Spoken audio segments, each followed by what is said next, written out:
Here we are. What's up, Coach? What's up, man? I feel like we've done this before. Yeah.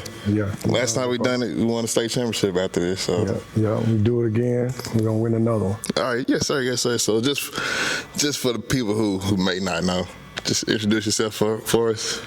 I'm Coach Nicky Smith, the new head boys basketball coach here at the DeSoto Eagles. DeSoto Eagles, DeSoto High School. I kind of want to say how we got here, but I know how we got here. So I really want to just talk to you just about just the experience so far. What's it like winning championships, and what's it like to start a whole new path somewhere new?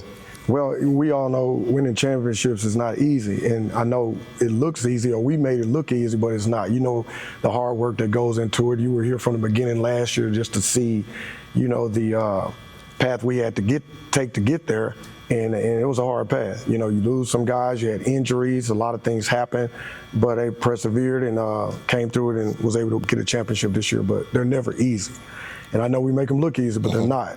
And then making this transition from my last school to here at DeSoto, it's been pretty smooth. It's some hiccups here and there. We got a lot of stuff we got to get done.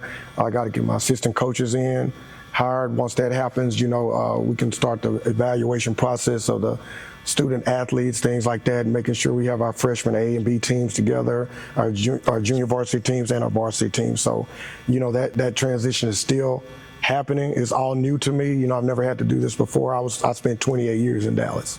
Yes, sir. So with this, I mean, it's like a brand new palace almost. I asked you earlier, how do you even just take advantage of all this around? Like, I know DeSoto's a big community, so, and on top of that, it's currently right now, so you can say it's a football school. But in the past, it's been at basketball school with all these banners around. How do you bring back the energy for basketball to something, Day one, I came in and set a standard and what the expectations were, and that it wouldn't be less than that. And, just coming in, changing the culture, that's the one thing I want to do, bringing structure.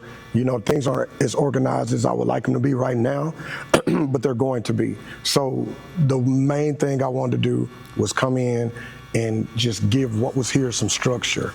And I think that's going to help us go a long way. From day one, you saw just a difference in the athletes and coming in, being on time, starting stretching lines, going into the drills. Everything's just like clockwork. And I attribute that to like my assistant coaches too, because they made sure, and it's their job to make sure that what I want is implemented throughout the program. Yes, sir. So if you could just speak a little bit to your assistant coaches, because last year, not just last year, but just in general, it seemed like your assistant coaches, they all play an intricate role. So it's like, is that a strenuous task to pick and choose who you want representing, behind you? It is. I get guys that come to me all the time.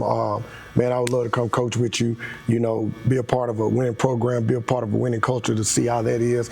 And then, of course, a lot of them have aspirations on being a head coach. And some guys I give that opportunity to, some I don't, some I gave the opportunity to, it failed. But I do have a higher success rate, having 12 assistants going to get head jobs. I've had 4 in the last 2 years go get head jobs, and so I think that yes, in 19 years. So it's like I think that attributes to the change I made in myself on how I wanted to approach, the game, my practices, just everything. How I wanted to be a leader and what I look for in guys, so I can grow them and create leaders, and they can go on and implement that in their own program. And so I was talking to a guy the other day. He said, "Man, I heard you was over there like slave driving your assistant coaches." I was like, "No." He said, "You really be on them?" I said, "Well, I do." I said, in a sense, because I don't want them slacking. I want them to work. And it pays off, because sometimes when you go get a head job, nothing's in place. Sometimes you don't even get the assistants you want. You don't have enough. So they're built and prepared to go in there and get a lot of things done themselves until they can get the right guys around them. And once they get the right guys around them, they'll know how to delegate responsibilities. They'll know how to go in. It's not what they want to do, it's what I expect and what I want to do. And then they implement that throughout the program. So it starts with me, then the assistants, and then the teams. Yes, sir. So it's gotta feel good, right, to know that your program works so well to the point where it's able to help 12 other people, you know what I'm saying, provide opportunities and feed their families. Like it's gotta be a good feeling, right? Like you a tree almost like that. Well, it is, but you know, you hate losing good assistants, but at the same time, you're happy for them because they get a chance to go on and implement their style or their program in a system that they're even more comfortable with. And I've noticed some of them have taken things that they learned here with me onto their programs, but then they have to have an identity for where they're coaching at. So I always tell them, you know, your team has to have an identity. It ain't what we were doing over here. You can take some of that, but now it's your turn to come up with your philosophy and create your team's identity. Okay, yes, sir. And just speaking towards that, I remember last year, I remember asking you, like, what are your pillars about, you know, how you run your program? But what can the DeSoto fan, I guess, get from when they come to a game, a jam-packed game like this, a nice arena like this? What can they expect to see when they see you on the court? Me, myself, you know, and it's not about me, but it's about the team because that's who they're coming to watch. And I want them to be a reflection of me. You know, they're going to be tough, they're going to work hard, they're going to play hard, they're going to always give themselves a chance to win. But at the same time, we're going to be top of the line, top shelf. They're going to look good. They're going to have the same shoes on. We're going to be uniform. And then when it comes to me on the side, I'm just going to coach those guys. You know, I'm going to listen to my assistants. I'm going to listen to the guys on the court. And then we got to put all that together and try to come out with a win each and every night. Yes, sir, because we know the goal is what, San Antonio? Always. San Antonio, Nick, you got the shirts that show it. I'm excited because, for one, we know like football is going to be, you know, dominant here, but it's the fact that once football season ends, knowing that we got Nick Hollywood Smith running basketball, that kind of, it rings a little different for the school, for the community, and right. This. If you can just speak to just, I won't say expectations, but do you feel like do you have to kind of get it all back in 1 year? Yes.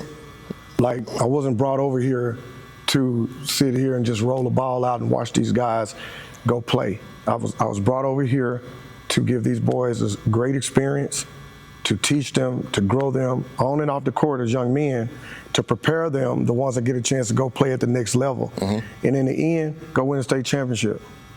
Plural, state championships. That's why I was brought over here, and that's what I plan to do. Is there high expectations? Yes. I knew that when I took the job, when I signed that letter of intent to hire. I knew that just from talking to the athletic director. I knew that from just talking to some of the people in the community that's very involved up here at the school. So that's no problem. To me, that's not pressure. What the pressure is making sure the parents buy in, and not just the parents, but also the student athletes buy in. And everybody's on board, everybody hops on that train. I tell people, make sure you get your room on the Riverwalk. You know? Get your room on the Riverwalk. That was a nice little experience. Get your room on the Riverwalk. It's nice walking. You don't stay too far out. You want to be somewhere where you can get right there. Yes, sir. Yes, sir.